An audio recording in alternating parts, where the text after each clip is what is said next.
لا تحزن إن الله معنا لا تحزن إن الله معنا نحمده ونصلي على رسوله الكريم أما بعد فأعوذ بالله من الشيطان الرجيم بسم الله الرحمن الرحيم إنا أنزلناه في ليلة القدر وما أدراك ما ليلة القدر ليلة القدر خير من 1000 شهر تنزل الملائكة والروح فيها بإذن ربهم من كل أمر سلام هي حتى مطلع الفجر صدق اللہ العظیم. محترم ناظرین، السلام علیکم ورحمۃ اللہ وبرکاتہ. ناظرین، رمضان المبارک کا دوسرا عشرہ ختم ہونے والا ہے. رمضان المبارک کا تیسرا عشرہ جو کہ جہنم سے نجات کا ہوتا ہے تو وہ عشرہ شروع ہونے والا ہے، اور اس عشرے میں ایک رات لیلۃ القدر کی بھی آتی ہے. آج ہم بات کریں گے اسی لیلۃ القدر کی رات کے بارے میں کہ لیلۃ القدر کی رات ہے کیا اور اس کی فضیلت کیا ہے.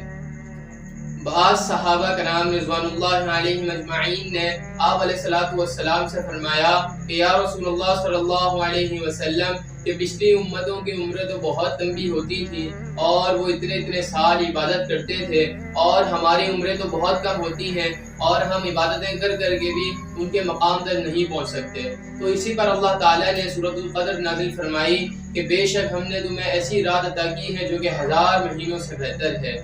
اب اس ایک رات کے عبادت کا ثواب 1000 مہینوں کے عبادت کے ثواب جتنا ملتا ہے، اور یہ امت محمدیہ کے لیے ایک تحفہ ہے جو کہ پچھلی امتوں میں سے کسی امت کو بھی نہیں دیا. قرآن مجید کے نزول کی ابتدا بھی لیلۃ القدر کی رات سے ہوئی، اور یہ لیلۃ القدر کی رات اپنے دامن میں اتنی رحمتیں لے کر نازل ہوتی ہے کہ امت کے تمام گناہگاروں کے گناہوں کی بخشش کے لیے یہ رات کافی ہوتی ہے.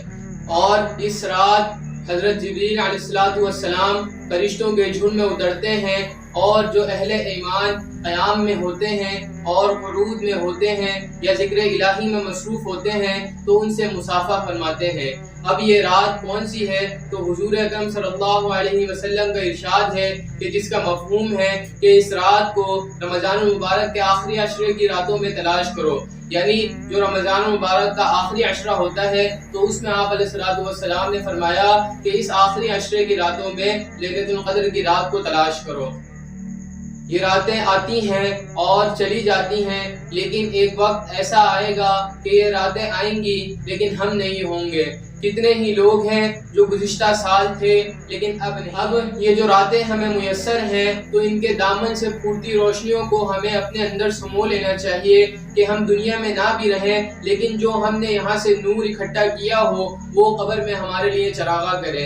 حضور اکرم صلی اللہ علیہ وسلم کا یہ معمول تھا کہ آپ علیہ السلام رمضان المبارک کے آخری عشرے میں خوب عبادت فرمایا کرتے تھے اور اپنے اہل خانہ کو بھی تلقین کیا کرتے تھے. صلی اللہ علیہ وسلم کا یہ معمول تھا کہ آپ علیہ السلام رمضان المبارک کے آخری عشرے میں اعتکاف فرمایا کرتے تھے اور اعتکاف کے اندر خوب عبادت فرمایا کرتے تھے اور اللہ تعالیٰ سے کثرت سے رو کر دعائیں فرمایا کرتے تھے. اور آپ صلی اللہ علیہ وسلم نے ہمیں یہ دعا سکھائی جو رمضان مبارک کے آخری عشرے میں پڑھنے والی ہوتی ہے، جو دعا یہ ہے اللہم انک عفو تحب العفو فاعف عنی.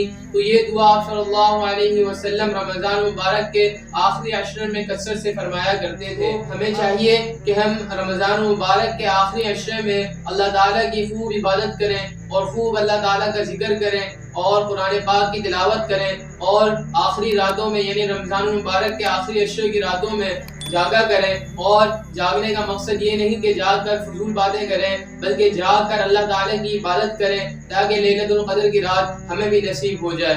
اللہ تعالیٰ سے دعا ہے کہ اللہ تعالیٰ ہمیں دین کی صحیح سمجھ عطا فرمائے اور ہمیں بھی لیلۃ القدر کی رات نصیب فرمائے. وآخر دعوانا الحمد للہ رب العالمین. والسلام.